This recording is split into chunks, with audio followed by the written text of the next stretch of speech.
मैं नहीं बताऊंगा कि कॉकरोच जनता पार्टी क्या है, क्योंकि आप वो पहले से ही जानते हैं। लेकिन जब हमने इसके फाउंडर का बैकग्राउंड चेक किया, तो ऐसे कनेक्शन सामने आए जिन्होंने इंटरनेट पर नए सवाल खड़े कर दिए हैं। क्या ये सिर्फ एक मीम मूवमेंट है, या इसके पीछे एक बड़ा पॉलिटिकल गेम चल रहा है? क्या भारत का जेनजी ट्रेडिशनल पॉलिटिक्स से बोर हो चुका है? और सबसे बड़ा सवाल, नेपाल और बांग्लादेश का यूथ सरकारें बदल सकता है, तो भारत में भी जेनजी पॉलिटिक्स शुरू हो चुकी है? नमस्कार, मैं हूं सौरभ और आप देख रहे हैं रियलिटी सौरभ। पिछले कुछ दिनों से सोशल मीडिया पर एक नाम वायरल हो रहा है, CGP, यानी कॉकरोच जनता पार्टी।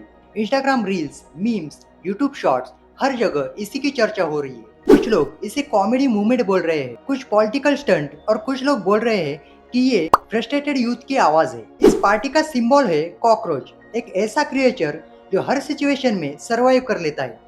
और शायद इसी वजह से ये सिंबल इंटरनेट पर इतना रिलेटेबल बन गया है। लेकिन असली सवाल ये है कि ये सब इतना जल्दी वायरल हुआ कैसे? क्योंकि नेचुरली कोई रैंडम मीम पेज एक रात में नेशनल डिस्कशन नहीं बन जाता। और जब हमने इस कॉकरोच जनता पार्टी के फाउंडर के बारे में रिसर्च किया, तो नाम सामने आया अभिजीत दिपके। महाराष्ट्र के छत्रपति संभाजीनगर में रहने वाले अभिजीत पुणे में ग्रेजुएशन करते थे। उस दौरान उन्हें आम आदमी पार्टी के कम्युनिकेशन और सोशल मीडिया इकोसिस्टम में काम करने का मौका मिलता है। उन्होंने खुद इंटरव्यूज में बताया है कि वो आम आदमी पार्टी के हेल्थ और एजुकेशन मॉडल से प्रभावित हुए थे और कुछ टाइम तक कम्युनिकेशन टीम के साथ जुड़े रहे। फिर उसके बाद वो हायर स्टडीज के लिए बॉस्टन यूनिवर्सिटी चले गए। अब यहाँ से इंटरेस्टिंग पार्ट शुरू होता है। एक वायरल पॉलिटिकल मीम और उसके फाउंडर पॉलिटिकल कम्युनिकेशन बैकग्राउंड से आते हैं, और इंडिया में ऑलरेडी जेनजी पॉलिटिकल अवेकनिंग की चर्चा हो रही है। तो इंटरनेट पर लोग सवाल पूछ रहे हैं, क्या ये सिर्फ एक कोइंसिडेंस है?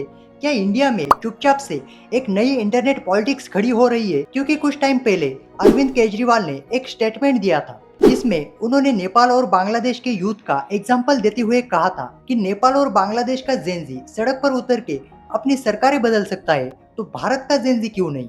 दोस्तों, अब देखिए, हम यहाँ डायरेक्ट क्लेम नहीं कर रहे, लेकिन जब एक तरफ जेनजी पॉलिटिकल अवेकनिंग की बात होती है और दूसरी तरफ एक मीम बेस्ड यूथ मूवमेंट अचानक इंटरनेट पर एक्सप्लोर करता है, तो सवाल तो खड़े होंगे ही। लेकिन शायद इस स्टोरी का सबसे इम्पोर्टेंट एंगल पॉलिटिक्स नहीं, बल्कि फ्रस्ट्रेशन भी हो सकता है।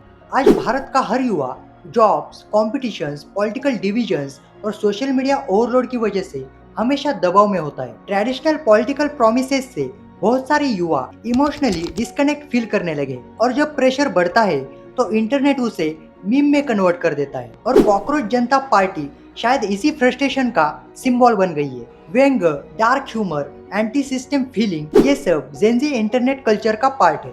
लेकिन हिस्ट्री हमें एक इंटरेस्टिंग चीज सिखाती है। कई बार जो चीज मीम से स्टार्ट होती है, वो बाद में रियल इन्फ्लुएंस बन जाती है। सोशल मीडिया अब सिर्फ मनोरंजन का प्लेटफॉर्म नहीं रहा। नैरेटिव्स, मूवमेंट्स, पब्लिक ओपिनियन, ये सब इंटरनेट पर ही डिसाइड होने लगा है। और इसी वजह से कॉकरोच जनता पार्टी जैसे मूवमेंट को लोग सिर्फ जोक की तरह नहीं, बल्कि एक बदलाव की तरह देख रहे हैं। या फिर हो सकता है ये सिर्फ एक टेम्पररी मीम ट्रेंड हो, या फिर हो सकता है कि ये इंटरनेट कॉमेडी हो, या फिर ये एक सिग्नल हो सकता है कि भारत का जेनजी ट्रेडिशनल पॉलिटिक्स से बाहर जाके एक नया पॉलिटिकल एक्सप्रेशन ढूंढ रहा हो।